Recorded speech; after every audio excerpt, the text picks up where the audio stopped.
this is Emily. Welcome back to my channel, and I am filming a video I've been dreading to film because there is literally a laundry basket full of books that I completed in the month of May. Now, for the month of May, I challenged myself to read as many mangas that I could that have been sitting on my shelves for quite a while. And just to give you a little breakdown of what I read before I get into the books specifically, I tackled 4 books physically, listened to 8 books on audio, and read 52 manga, totaling 64 books. So now you can see why I've been dreading filming this video. But I'm going to hop right on in, and I'm going to try to be as brief as possible so we're not here all night. And then dread putting all these books back on my shelves because it was a lot of hard work to bring them all into my little library because they were in my bedroom. But let's hop right on into this video and check out all the books I read this month. I tackled The Great Unexpected, which is one of the books on my set TBR, and this is following a group of elderly men in a nursing home who planned some pretty epic escapes. Really enjoyed it, gave it 4 stars, and thought it was a little sweet, heartwarming story. I listened to Sky Falling by Mia McKenzie on audiobook. This is a book following the Sky, who donated some eggs about a decade ago, and one of those eggs comes to find her, and suddenly she has a daughter thrown into her life. And this was a 3-star read for me. I completed Dark Matter by Blake Crouch. This is a sci-fi which kind of follows a multiverse theme and was a pretty wild adventure, and I gave it 4.5 stars. I completed The Lovely Bones by Alice Sebold. This was a 3.5-star read for me, and it's kind of a mystery following this girl who was murdered and kind of what she's doing in the afterlife, how she watches how her people cope in the present. So Kira Kira was another of my set TBRs. It was a 2.5-star read for me, and it's following a set of Japanese American sisters who have moved to the South and kind of how their family is living down there and coping with being impoverished and having a sick family member. I tackled Paddington Helps Out, which was a solid 3 stars for me, and this is just a cute continuation of the Paddington Bear series, and I'm really enjoying this little series and all the wacky adventures this bear gets into. I finished Bloody Rose by Nicholas Eames. This was a 4-star read for me. I didn't quite love it as much as its predecessor, even though a lot of people think this one's better. I didn't, but I still enjoyed it, which is why I gave it 4 stars and did like that epic conclusionary battle that happened at the end.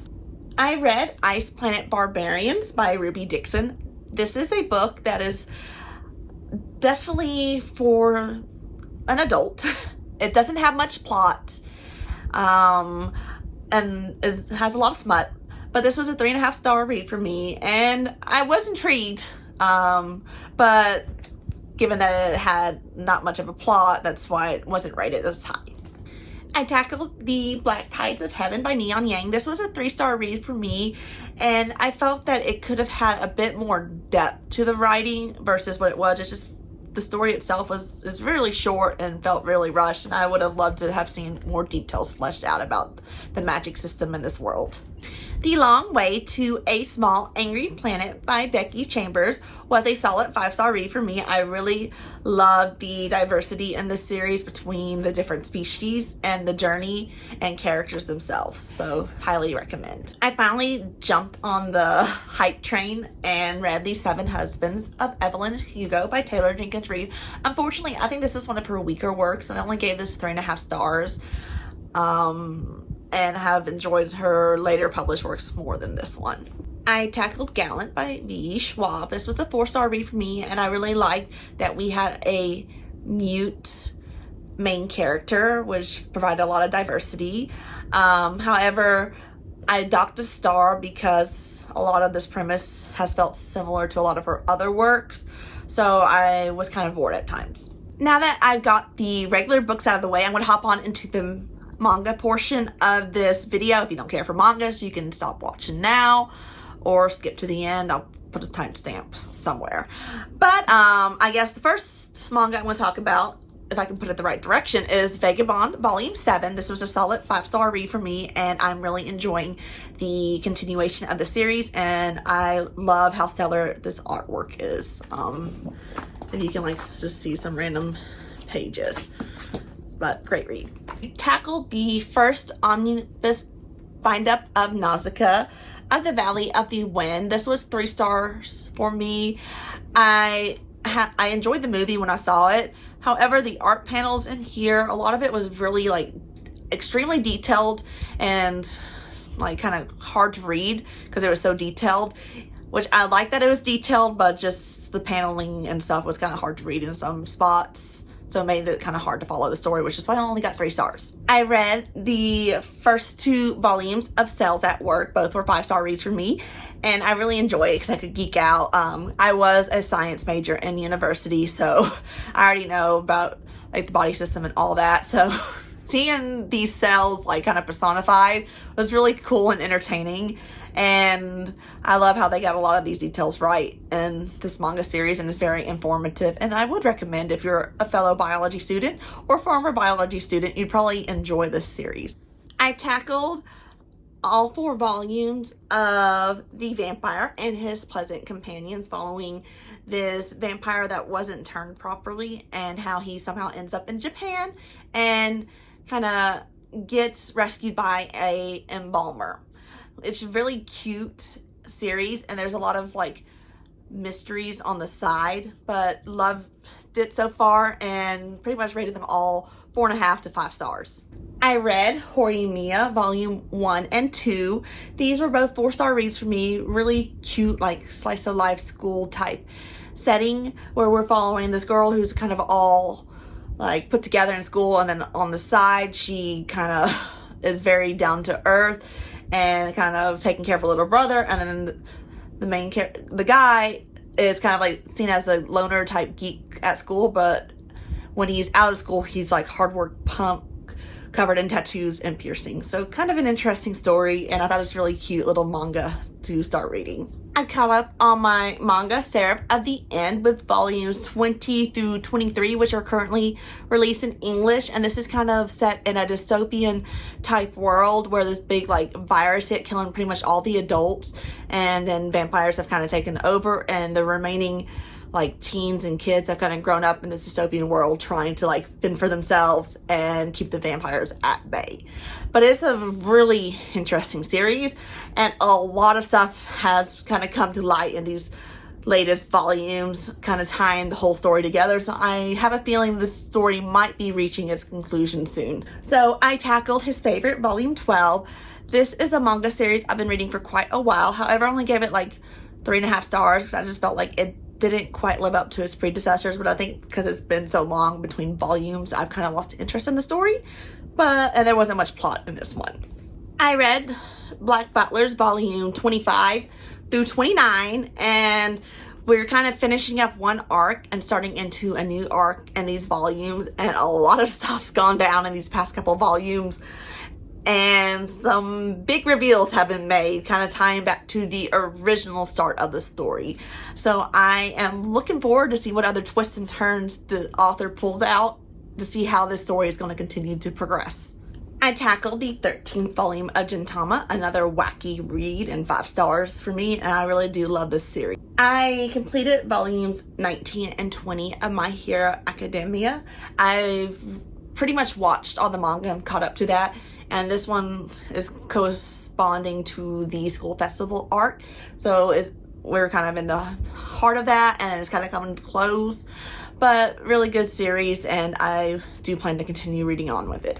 I reread the 5th volume of Sailor Moon. Sailor Moon is a series I've been wanting to try to reread because I read it all the way back in high school, so it's kind of blurry on the details, but this was a 3-star read for me. I did enjoy it. However, suffrage in the 90s, some of that stuff just doesn't hold up too well today in the current time frame. Another manga I love to geek out to is Silver Spoon, and I tackled volumes 4 through 7. And basically this is a manga following Hachiken, a city boy who decides to enroll in a agriculture high school to spite his parents. And the characters on this are all off the wall and wacky. I love all the farming procedures you learn in this, and like kind of like it covers like a wide range of agricultural subjects, and it's a really enjoying read.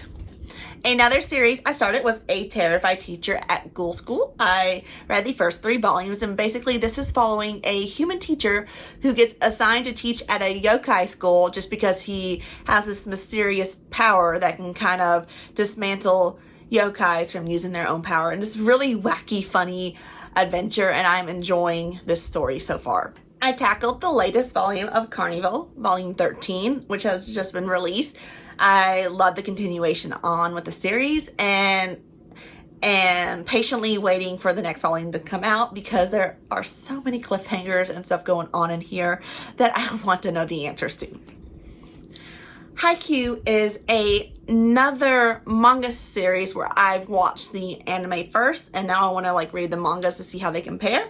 And I have read the first 3 volumes of that. Really love the storyline, and just, you know, good old shonen about boys volleyball and all the hard work they put into becoming the best. I caught up with my love mix-up by tackling volume 3, and it's just a continuation on the story. We finally have some relationship progression, and I can't wait till volume 4 comes out. I finally finished Black Torch with volumes 3 through 5. This was only a 5-volume manga series. It was okay. It's probably not the best out there. I think if they had given the chance to actually flesh out the story more, it would have been a lot better. But it had a satisfying conclusion to what the main problem was. And overall, I did enjoy it. It's just probably not one I will reread. But I would say if you want a quick manga series that you don't have to commit a lot of money to, then this is only 5 volumes and it's complete. So you won't be spending lots of money on mangas, because mangas are expensive to buy. I finally got my hand on some of the Hunter x Hunter series. I have watched the anime 2 times through, really love it, and I tackled the first 5 volumes of this series. Really enjoy it, and love that it's a little bit more gorier in some aspects compared to what was shown on anime. I started reading Laughing Under the Clouds. I got the first 2 volumes read, and it's okay so far. The first one kind of was more of setting up the premise, and I didn't like that it had 2 short stories tacked on to the end instead of continuing on with the series itself. So that kind of took me away from the volume. And the second one, I liked that because we finally got some more answers to the stories, and we had a big revelation at the end leading us all on a cliffhanger.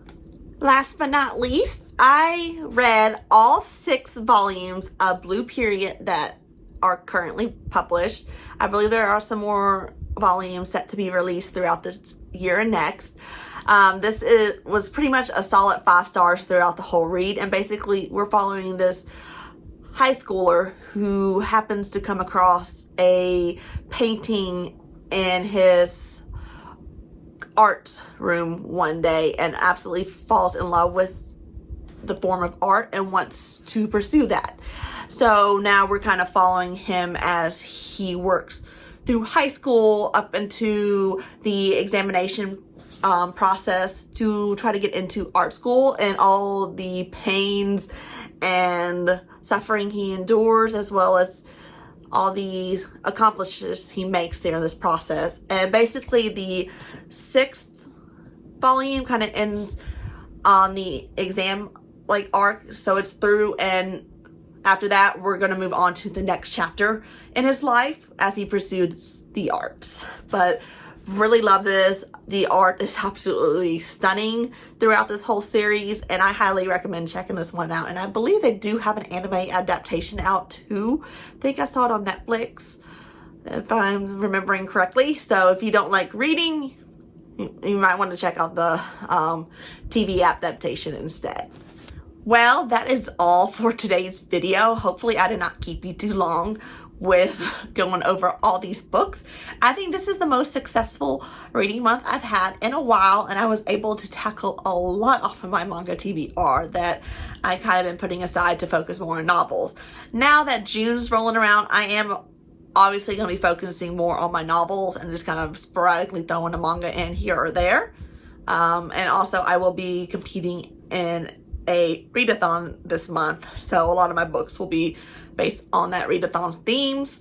But I am pleased that I had such a successful May, and I do hope I can at least get a quarter of what I read this month, last month, into this month.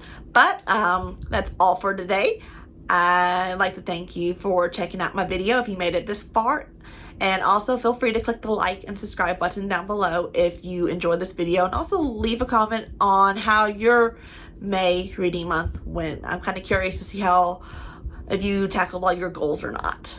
But anyway, see you guys next time.